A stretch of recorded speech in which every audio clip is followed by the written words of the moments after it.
के बारे में बहुत कुछ नहीं कहेंगे क्योंकि तमाम बातें उस पर चर्चा हमारे पूर्व के वक्ताओं ने कर दिया है। अभी जो बिहार का हालात है हम उस पर बात करेंगे, हमारे समाज का जो हालात है हम उस पर बात करेंगे। लगातार जिस प्रकार से घटनाएं इस समाज में हो रही हैं, कहने को हमारे समाज में विधायक हैं, सांसद हैं, मंत्री हैं, केंद्रीय मंत्री हैं और भी तमाम पदों पर लोग बने हुए हैं, लेकिन फिर भी जो घटनाएं हो रही हैं हमारे समाज के ऊपर, कोई ऐसा जिला बाकी नहीं है जहां पे घटना नहीं हो रहा है। कल से ही मैं आपके जिला मुजफ्फरपुर में हूं और जब मैं मुजफ्फरपुर आया तो साहेबगंज प्रखंड में वहां पे हमारे समाज के लोगों को चंद लोगों ने, कुछ चंद जातिवादी लोगों ने, जिनकी संख्या हमको लगता है कि आधा दर्जन भी नहीं है, हमारे समाज के लोगों को जो 200 की संख्या में घर उनका है, उनके घर पे चढ़ करके महिलाओं को गाली दे देते हैं, पीट देते हैं, किसी का सर फाड़ देते हैं और हमारे समाज के लोग मुख दर्शक बन के रहते हैं। कभी भीम आर्मी से मदद मांगते हैं, कभी थाना में FIR करने जाते हैं, लेकिन उनके साथ न्याय नहीं हो पाता। ऊपर से जब हमारे भीम आर्मी के प्रखंड अध्यक्ष वहाँ के जो थे हमारे छोटे भाई ऋषिकेश, वहाँ पे जब जाते हैं तो भी अकेले जाते हैं, तो जो जातिवादी हैं उनका इतना मनोबल ऊंचा होता है कि वो उनको घेर करके गाली देते हैं, पिस्टल सटाते हैं। फिर भी ये समाज जो है, मरा हुआ समाज, हमें दुख होता है कि ये समाज आज भी मरा हुआ है। हमारे समाज में इतने महापुरुष हैं, एक से एक वीर महाबली पैदा लिए, लेकिन आज तक ये समाज संगठित होकर के अपनी शक्तियों को पहचान नहीं पाया। इसलिए जब हम वहाँ पहुँचे तो मुझे पता चला कि अभी तक 4 दिन बीत गए हैं और उस मामले में FIR तक दर्ज नहीं हुआ है। हमारे प्रखंड अध्यक्ष ने भी आवेदन दिया था मुकदमा लिखवाने के लिए अपने तरफ से, जो उनके साथ घटना को अंजाम दिया गया। हमारे गांव के जो अपने लोग हैं उन लोगों ने भी आवेदन दिया था, लेकिन थाना प्रभारी इतना मनमानी कर रहा था, पता नहीं उसको भीम आर्मी का खौफ नहीं है या समाज का खौफ नहीं है या वो किस तरह से थाना संचालित करता है। अब जब मैंने उससे बात किया तो कह रहा कि बोलिए आप क्या चाहते हैं, FIR करवा दें? तो हम बोले कि देखो FIR कराने का मामला नहीं है, मामला है कि हमारे समाज पे जो जुल्म अत्याचार अन्याय हुआ है, 4 दिन बीत गया, उसके खिलाफ हमारे प्रखंड अध्यक्ष ने भी आवेदन दिया है, गांव के लोगों ने भी आवेदन दिया है, और तुम अभी तक FIR नहीं लिखे हो, तो ये सीधे तौर पे दर्शाता है कि तुम चाहते हो कि यहाँ पे हमारे जो लोग हैं उनकी हत्या हो जाए, तब तुम कोई एक्शन लोगे। तो थाना प्रभारी कह रहे नहीं, ऐसा नहीं हो सकता। हम बोले ऐसा नहीं हो सकता है तो तुमको उदाहरण बता रहे हैं। कल का ही दिन है, एक हमारे समाज के मजबूत व्यक्ति जो समाज में शिक्षक भी थे और भीम आर्मी के समर्थक भी थे, दलित मानवाधिकार आयोग के कौन जिला था, सहरसा के जिला अध्यक्ष थे राजकुमार पासवान। वो सुबह 10 बजे बिहार दिवस की बधाई देते हैं और 10:30 बजे उनकी गोली मार करके हत्या कर दी जाती है। जब मैं पटना से आ रहा था तो रास्ते में मैंने उनका फेसबुक चेक किया, जो कि मेरे फेसबुक में फ्रेंड भी थे, तो हम चेक किए तो देखे कि 2 दिन पहले मेरा पोस्ट शेयर किए हैं, कहीं मेरे नाम से जिंदाबाद लिखे हैं, और पीछे गए उनके पोस्ट पे तो देखे कि उन्होंने 4 दिन पहले एक पोस्ट किया है कि मेरी जान को खतरा है और मेरे गांव के लोग मेरा जान मार देंगे, सहरसा पुलिस मेरी रक्षा और सुरक्षा करे। लेकिन दुख इस बात का है कि उनके पोस्ट लिखने के बाद भी उन्होंने वहाँ जो लोग थे गुंडे गांव के, उनके खिलाफ थाना में आवेदन भी दिया था, SP के यहाँ भी आवेदन दिया था, एक वीडियो बना करके उन्होंने समाज में सर्कुलेट करने का भी काम किया था। लेकिन पुलिस बिहार में इतनी लापरवाह है कि उन्होंने उनके आवेदन पे कोई संज्ञान नहीं लिया।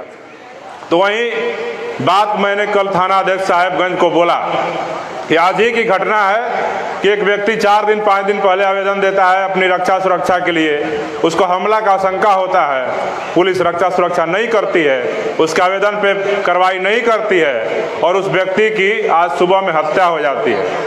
तो साहेबगंज थाना प्रभारी कहता है कि ठीक है मैं देखता हूँ। और मैं देखता नहीं हूँ, मैं कह रहा हूँ कि जिसने भी हमारी महिलाओं का अपमान किया है घर पे चढ़ करके गाली देने का काम किया है, हमारे भाइयों के सर पे कट्टा पिस्टल सटाने का काम किया है। अगर उसको गिरफ्तार नहीं करिएगा तो फिर उसके बाद हम क्या करेंगे वो आप समझिएगा। उसके बाद थाना प्रभारी कहता है कि नहीं नहीं सर, मैं अब कार्रवाई कर रहा हूँ, अब FIR लिखवा रहा हूँ, कल भेज दीजिएगा, हम उस पर कार्रवाई करेंगे, जो आरोपी हैं उनको पकड़ के लाएंगे। तो ये बात हमको सबसे पहले, ये बात तो हो गई। दूसरी बात है कि मरा हुआ समाज कैसे है। आज हम लोग यहाँ पे इतने लोग एकत्रित हैं, अगर कोई व्यक्ति उधर से आए कट्टा पिस्टल लेकर के मुझे गाली देने लगे, मेरी बहनों को, माताओं को किसी के साथ छेड़खानी करने लगे, कोई गाली देने लगे, मारपीट करने लगे, तो क्या हम सब मुंह देखेंगे?